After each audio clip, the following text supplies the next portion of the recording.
दोस्तों आपका हमारे चैनल डीकेएस गाइड में बहुत बहुत स्वागत है।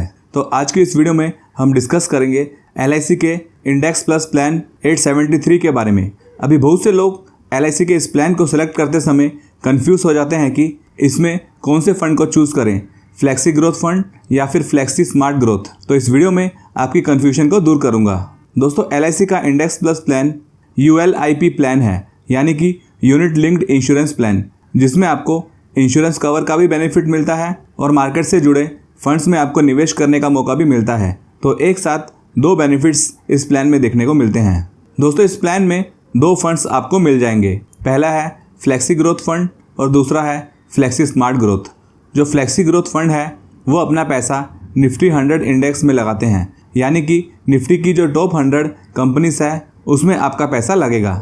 इस प्लान को डिटेल में समझे तो इस फंड का गवर्नमेंट सिक्योरिटीज़ और कॉर्पोरेट डेब्ट में 0 to 20% का एलोकेशन होता है, जो लो रिस्क इंस्ट्रूमेंट्स है, और 0 to 40% एलोकेशन इस फंड का शॉर्ट टर्म मनी मार्केट में रहता है, जो बहुत ही कम रिस्की होता है। उसके अलावा 40 to 100% का एलोकेशन इसका निफ्टी 100 की कंपनीज में होता है।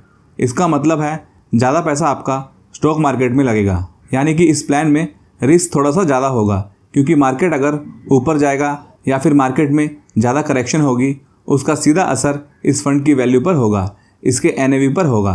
लेकिन दोस्तों जहाँ ज़्यादा रिस्क होता है वहाँ ग्रोथ के चांसेस भी ज़्यादा ही होते हैं। तो जो लोग थोड़ा ज़्यादा रिस्क ले सकते हैं उनके लिए ये फंड अच्छा हो सकता है, लेकिन लॉन्ग टर्म के लिए, यानी कि कम से कम 10 साल से ज़्यादा। तो जो लोग स्टॉक मार्केट को पसंद करते हैं, जिन्हें अच्छी ग्रोथ भी चाहिए, वो लोग फ्लेक्सी ग्रोथ फंड को फोकस कर सकते हैं। और अगर हम बात करें फ्लेक्सी स्मार्ट ग्रोथ फंड की, तो इस फंड में निफ्टी 50 इंडेक्स में पैसा लगाया जाता है, यानी कि निफ्टी की टॉप 50 कंपनीज में, जिसे लार्ज कैप कंपनीज कहते हैं।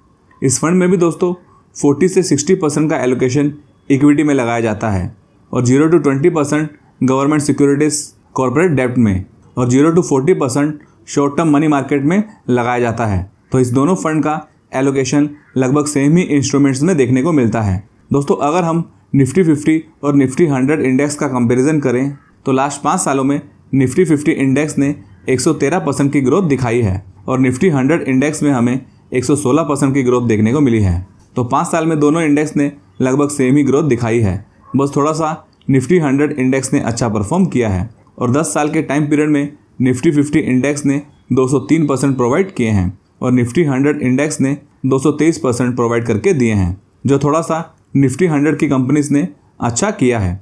और करेक्शन होने पर भी निफ्टी 100 इंडेक्स थोड़ा सा ज़्यादा करेक्ट होता है एज़ कम्पेयर टू निफ्टी 50। दोस्तों मार्केट की बड़ी करेक्शन पर निफ्टी 50 में 15% तक डाउनफॉल देखने को मिला था, जबकि निफ्टी 100 में 17% का डाउनफॉल देखने को मिला था।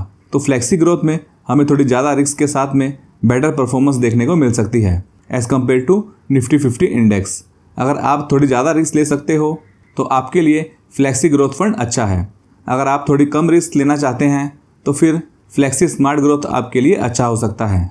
लेकिन ये दोनों फंड उन्हीं के लिए बेटर है जिनका इन्वेस्टमेंट होराइजन लॉन्ग टर्म का है, यानी कि 10 से 15 साल, क्योंकि लॉन्ग टर्म में रिस्क थोड़ा कम हो जाता है और पैसा कंपाउंड भी होता है। तो कंपाउंडिंग के थ्रू अच्छा पैसा जमा हो जाता है। और जो लोग शॉर्ट टर्म के लिए इस फंड को सेलेक्ट करना चाहते हैं तो उनके लिए ये फंड ठीक नहीं है, क्योंकि शॉर्ट टर्म में मार्केट में काफ़ी ज़्यादा वॉलेटिलिटी होती है और ग्रोथ बहुत ही कम होती है। और आपको फंड सेलेक्ट करते टाइम ये भी ध्यान में रखना चाहिए कि आपका इन्वेस्टमेंट पर्पस क्या है। क्या आप बच्चों के एजुकेशन के लिए फ़ंड जमा करना चाहते हो, या बच्चों की मैरिज के लिए, या फिर अपने रिटायरमेंट के लिए, या किसी और कारण से। इन सब चीज़ों को ध्यान में रखकर ही आपको अपने रिस्क के अकॉर्डिंग फ़ंड को सेलेक्ट करना चाहिए। और अगर समझो इन फ्यूचर आप फ़ंड को स्विच करना चाहते हो, यानी कि फ्लेक्सी स्मार्ट ग्रोथ से फ्लेक्सी ग्रोथ में आना चाहते हो, या फिर फ्लेक्सी ग्रोथ से फ्लेक्सी स्मार्ट ग्रोथ में स्विच करना चाहते हो, तो 1 साल में आपको 4 बार फंड को स्विच करने का ऑप्शन मिलता है। तो ये काफ़ी अच्छा ऑप्शन इस प्लान में आपको देखने को मिलेगा। और सबसे मेन बात कि इस प्लान में 5 साल का लॉक इन पीरियड है। 5 साल तक इन फंड्स को आप विड्रॉ नहीं कर सकते हो। अगर आप 6 से 10 साल के बीच में अपने फंड्स को विड्रॉ करना चाहते हो तो 20% ऑफ यूनिट फंड अलाउड है। 11 से 15 साल के टाइम पीरियड में 25% अलाउड है। 16 से 20 साल में 30% और 21 to 25 ईयर में 35% अलाउड है। तो दोस्तों प्लान को लेने से पहले ये सब चीज़ों को भी अच्छे से समझना चाहिए। उसके अलावा इस प्लान में एज क्राइटेरिया को समझे तो इस प्लान को लेने के लिए मिनिमम एज 90 डेज होनी चाहिए और मैक्सिमम एज 60 ईयर्स है। बात करें मिनिमम और मैक्सिमम टर्म की, तो अगर आपका साल का प्रीमियम 48,000 से कम है तो आपके लिए मिनिमम टर्म है 15 ईयर्स और मैक्सिमम टर्म है 25 ईयर्स। और जिनका साल का प्रीमियम 48,000 से ज़्यादा है तो उनके लिए मिनिमम टर्म 10 ईयर्स है और मैक्सिमम टर्म 25 ईयर्स है। तो इन्वेस्टर्स के लिए इस फंड में 10 साल से लेके 25 साल तक का ऑप्शन है, तो आप अपने रिस्क के अकॉर्डिंग टर्म प्लान को सेलेक्ट कर सकते हो। लेकिन याद रहे कि जितना भी टर्म सेलेक्ट करते हो 10 साल, 15 साल या फिर 25 साल, आपको अपने टर्म प्लान के अकॉर्डिंग हर साल प्रीमियम पे करना होगा। प्रीमियम आप ईयरली, मंथली, हाफ ईयरली या फिर क्वार्टरली भी सेलेक्ट कर सकते हो। उसके अलावा दोस्तों, मैच्योरिटी के लिए मिनिमम एज इस फंड में 18 ईयर्स है और मैक्सिमम एज 85 ईयर्स है। और फिर इस प्लान में डेथ बेनिफिट्स भी है। अगर किसी रीज़न से पॉलिसी होल्डर की डेथ हो जाती है पॉलिसी टर्म के टाइम पर, तो फिर उसके नॉमिनी को सम एश्योर्ड अमाउंट या फिर एनुअल प्रीमियम का 10 टाइम्स अमाउंट या फिर पॉलिसी होल्डर ने जितने भी प्रीमियम पे किए होंगे उसका 105%, इन सब में से जो भी हाईएस्ट अमाउंट होगा वो पॉलिसी होल्डर के नॉमिनी को मिल जाएगा। और बेनिफिट्स के बारे में जानें तो इस प्लान में गारंटेड एडिशन भी मिलता है आफ्टर 6 ईयर। अगर ईयरली प्रीमियम 48,000 रुपीज़ से कम है तो 6 साल के एंड में आपके प्रीमियम पर 3% गारंटेड एडिशन ऐड हो जाएगा। अगर प्रीमियम 48,000 से ज़्यादा है तो फिर 5% का गारंटेड एडिशन मिलेगा और हर 5 साल में गारंटेड एडिशन इंक्रीज होता जाएगा। ज़्यादा प्रीमियम वालों को थोड़ा ज़्यादा फ़ायदा होगा, कम प्रीमियम वालों को थोड़ा कम एडिशन मिलेगा। उसके अलावा दोस्तों, इसमें फ़ंड मैनेजमेंट के चार्जेस भी हैं जो 1.35% एनुअली है यूनिट फंड का।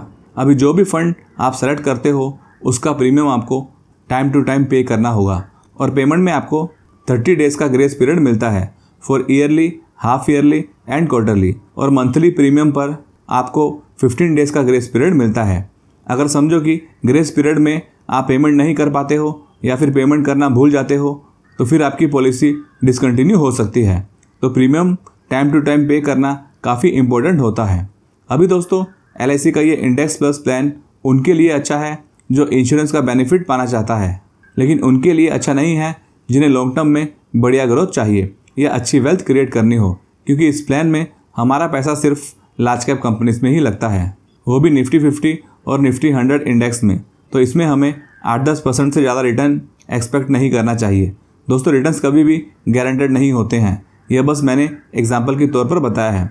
अगर जिस किसी का मेन फोकस लॉन्ग टर्म में वेल्थ क्रिएट करना है, जिन्हें अच्छी ग्रोथ चाहिए, उनको एक्टिवली मैनेज म्यूचुअल फंड्स में इन्वेस्ट करने के बारे में सोचना चाहिए, क्योंकि म्यूचुअल फंड्स में काफ़ी सारे ऑप्शंस मिलते हैं जैसे कि small cap fund, mid cap fund, flexi cap fund, equity hybrid fund and many more. तो इस टाइप की म्यूचुअल फंड्स में काफ़ी बढ़िया ग्रोथ देखने को मिल सकती है। अगर आपको म्यूचुअल फंड्स के बारे में कुछ भी जानना हो तो आप मुझे व्हाट्सएप द्वारा कॉन्टैक्ट कर सकते हो, क्योंकि दोस्तों मैं एक AMFI registered mutual fund distributor हूँ। तो आज की वीडियो में इतना ही। वीडियो को लाइक कर सकते हो। चैनल पर आपने फर्स्ट टाइम विजिट किया है तो हमारे चैनल को सब्सक्राइब करना ना भूलें। Thanks for watching.